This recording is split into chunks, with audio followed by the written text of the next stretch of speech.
Paul Kegame of Rwanda is angry with Cyril Ramaphosa of South Africa for a threat, to his country, and he dared Ramaphosa to go ahead with the threat, insisting that he will meet with whatever South Africa brings head on.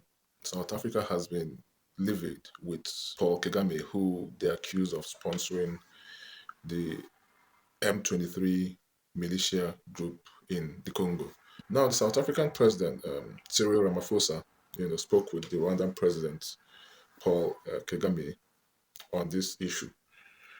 And Paul Kagame felt that there was more threat in his tone than peacekeeping. And he dared Ramaphosa in this meeting that he had with the EAC as East African Community Heads of State Summit, which Kenya's president, William Ruto, had summoned so that the East African countries can find a resolution to this problem.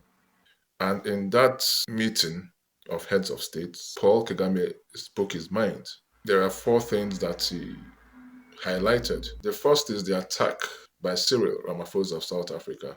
He said that the South African president had called him, and in the phone chats, instead of trying to prefer a solution, the president was accusing him of sponsoring M23 that attacked and killed, the 9 South African members of the UN peacekeeping force. He said that Cyril Ramaphosa was more or less threatening, and he went on to dare him to go ahead with whatever threat, and that Rwanda was equal to the task.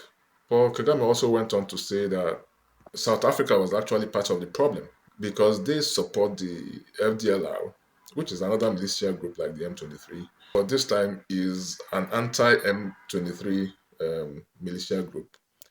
And Paul Kagame went on, to accuse South Africa of supporting the FDLR against the M23. In other words, if you people are supporting one militia group, why should you be accusing us of supporting another? You've chosen to support who you want to support, and we are supporting who we want to support.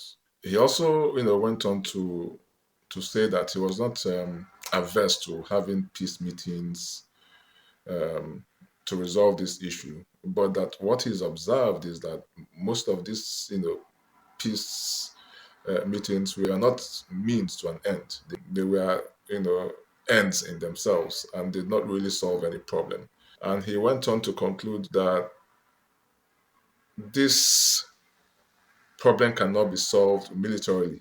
It's not something that Tshisekedi, the president of Congo, can just use military force to stop. It's something that must involve all the actors, whether government actors or non-government actors, but all the actors must be brought to the table for a resolution.